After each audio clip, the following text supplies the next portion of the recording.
Imagina que vas caminando por un sendero de montaña. Te paras un momento y fotografías el paisaje. Hay unas rocas en el suelo a pocos pasos de ti, algunos árboles a unos cuantos metros y montañas nevadas a lo lejos. En tu fotografía ha salido todo enfocado, desde las rocas cercanas hasta las lejanas montañas. Esta es una fotografía con una gran profundidad de campo. Todo queda enfocado desde lo más cercano hasta lo más lejano.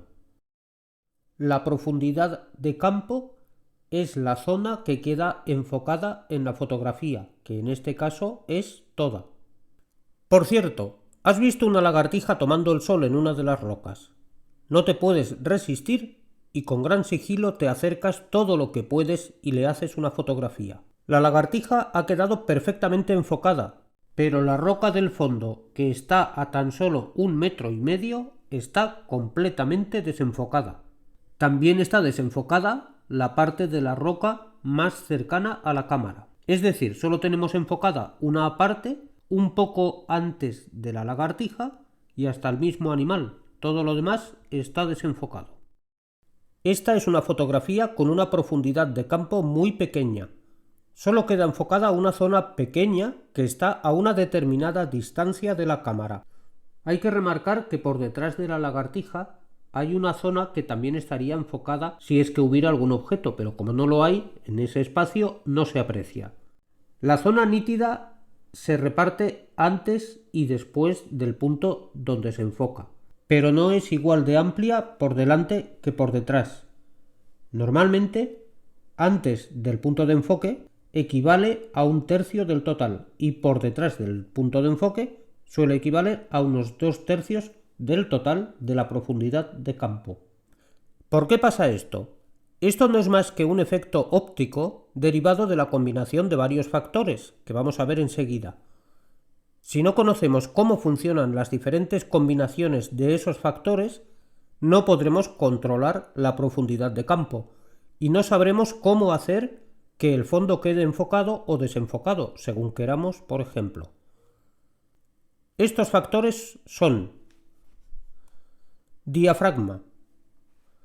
Cuanto más cerrado esté el diafragma, mayor es la profundidad de campo. Es decir, si queremos que quede enfocado desde el primer plano hasta el fondo, conviene cerrar el diafragma, usar un número alto.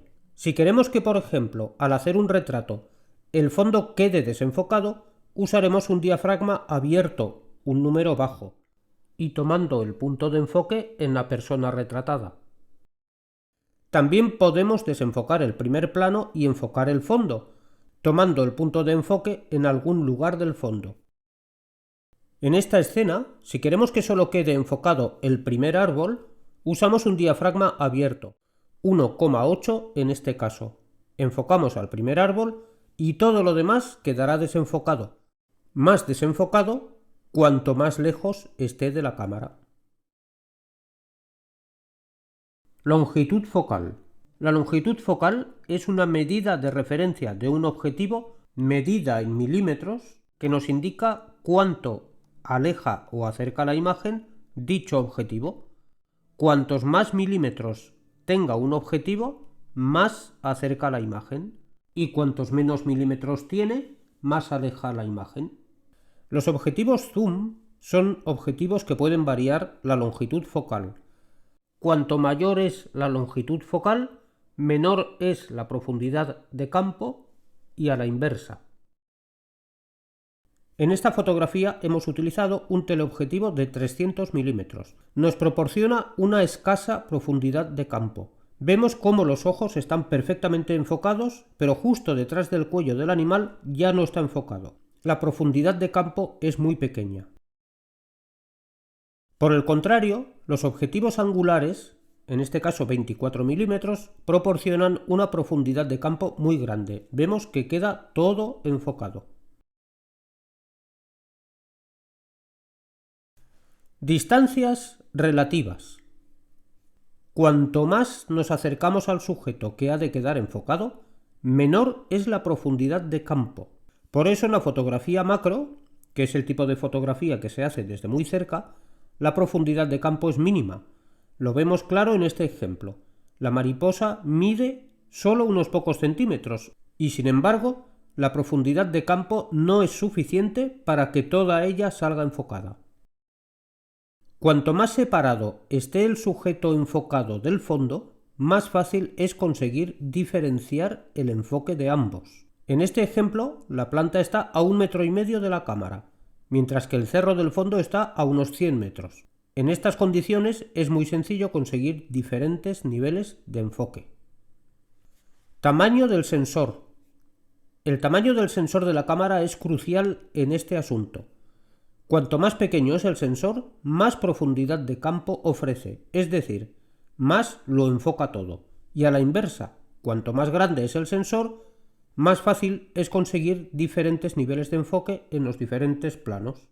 A grosso modo, saber que los teléfonos tienen sensores minúsculos, por lo que ofrecen pocas posibilidades de crear desenfoques. Algunos lo hacen con trucos digitales, pero son muy poco realistas y poco fiables. Las cámaras compactas tienen sensores pequeños, por lo que siguen con el mismo problema, excepto las Puente, que incluyen sensor de 1 pulgada, que sin ser sensores muy grandes, ya son mayores y ofrecen muchas más posibilidades. Siguen en tamaño las micro 4 tercios, las APS-C y las de cuadro completo, estas las más versátiles de todas en este asunto de los desenfoques. Por lo tanto, si te interesa este tema de los desenfoques, lo recomendable es que dispongas como mínimo de una cámara con sensor de 1 pulgada, y mejor si es alguna con sensor mayor.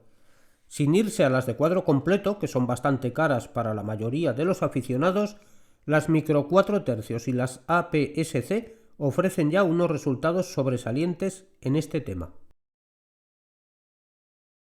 Una vez conocemos los 4 factores que influyen en la profundidad de campo, hay que saber que, combinados entre ellos, se potencian o debilitan, dependiendo de la combinación de estos factores.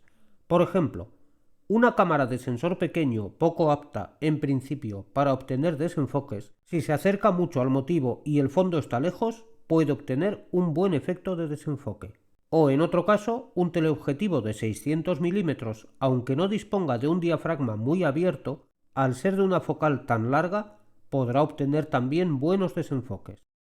Sin embargo, una cámara de sensor grande podría no conseguir este efecto si solo dispone de un objetivo con diafragma de valor alto, con una longitud focal corta y los elementos de la fotografía están muy cerca entre sí, como estos relojes. Todo depende de la adecuada combinación de estos 4 factores.